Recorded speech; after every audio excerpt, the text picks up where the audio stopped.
Hello, this is Dr. Do again. This video is outside of medicine. Continue the book of Proverbs. I think I finished chapter 16. Just to remind you, start from chapter 10. It says, emphasizes these are the Proverbs by Solomon. I have finished chapter 16 and move on to chapter 17, probably the first half of chapter 17. So I'm going to read it first. Chapter 17. Better a dry crust with peace and quiet than a house full of feasting with strife. A wise servant will rule over a disgraceful son and will share the inheritance as one of the brothers. The crucible of silver and the furnace for gold, but the Lord tests the heart. A wicked man listens to evil lips, a liar pays attention to a malicious tongue. He who marks the door shows contempt for their maker. Whoever gloats over disaster will not go unpunished. Children's children are a crown to the aged, and the parents are the pride of their children. Arrogant lips are unsuited to a fool. How much worse lying lips to a ruler? A bribe is a charm to the one who gives it. Wherever he turns, he succeeds. He who covers over an offense promotes love, but whoever repeats the matter separates those friends. A rebuke impresses a man of discernment, more than 100 lashes a fool. An evil man is bent only on rebelling. A merciless official will be sent against him. Better to meet a bear robbed or her cubs than a fool in his folly. If a man pays back evil for good, evil will never leave his house. Starting a quarrel is like breaching a dam, so drop the matter before the dispute breaks out. So this is I'm going to stop here for today and we'll continue next time. So this is continue with the wisdom of Solomon. Let's see what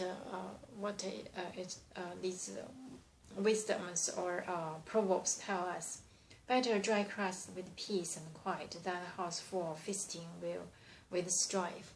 So this saying, peace and quiet, even in the life of plain, ordinary, without luxury, is better compared to those house full of feasting with strife, which means struggling. A wise servant will rule over a disgraced son and will share the inheritance as one of the brothers. Let's talk about I think if you recall, there's some examples. Adopt a child or a servant child really sometimes share the inheritance because of the righteous and good. A crucible for silver and the furnace for gold, but the Lord tests the heart. So this is saying the God really looking to the heart, not the worldly possessions. So sometimes people are rich, but the God will not look at that, look at the heart.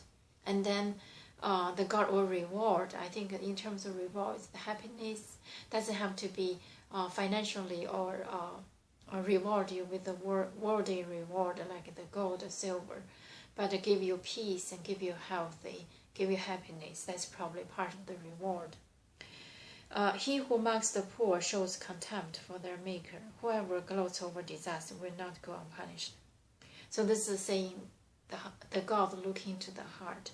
For those who mocks the poor or for those gloats over the disaster, God will not like them, will be punished. And also I think this is saying that love your enemies, probably the same idea when your enemies was going under disaster, or so do not gloat or do not boast. Children's children are a crown to the aged, and the parents are the pride of their children.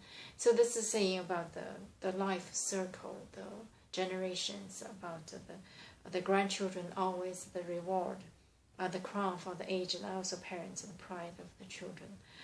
Arrogant lips are unsuited to a fool. How much worse lying lips to a ruler?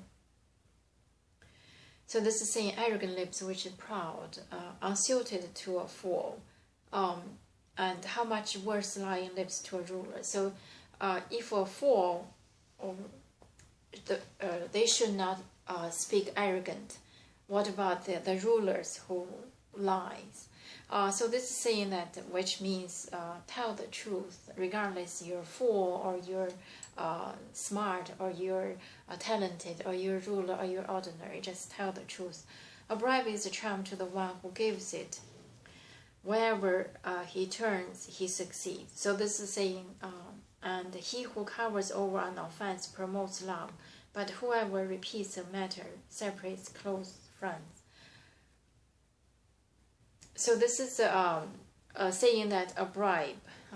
I think this bribe here is not a negative word. It means gifting or generosity. Probably is a charm to the man who gives it. Wherever he turns, he succeeds. So if somebody is generous to all the people, and so he will be successful. He who covers over an offense promotes love, but whoever repeats the matter separates close friend.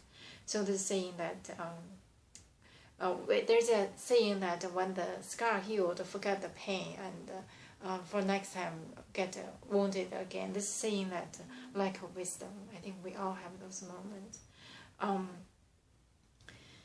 A rebuke impresses a man of discernment more than 100 lashes of force. So which means otherwise, or rebuke with the right cause, like Nathan to David when David committed the adultery with Bathsheba. I think that's probably called the rebuke, which is really righteous from the heart. That's worth more than anything.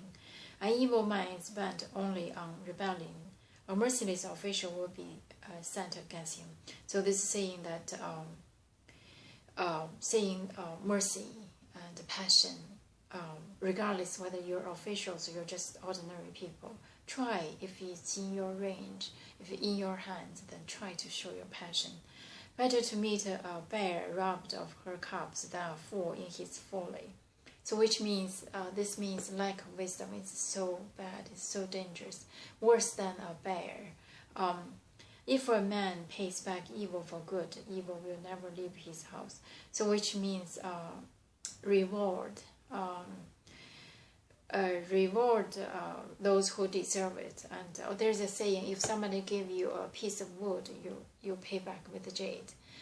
So this is probably the same idea. I think fundamental is be generous, be kind, and with passion.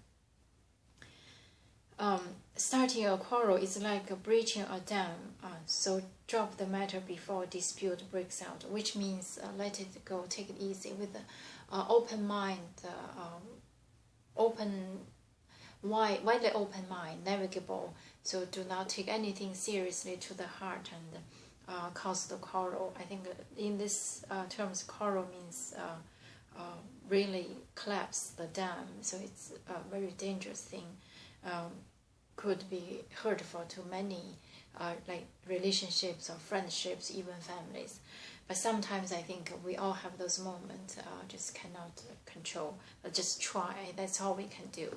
So this is about the first part of book 17, chapter 17 in the book of Proverbs. I'm going to stop here and hope that you can read, interpret in your own way. Thank you for watching. I will see you next time.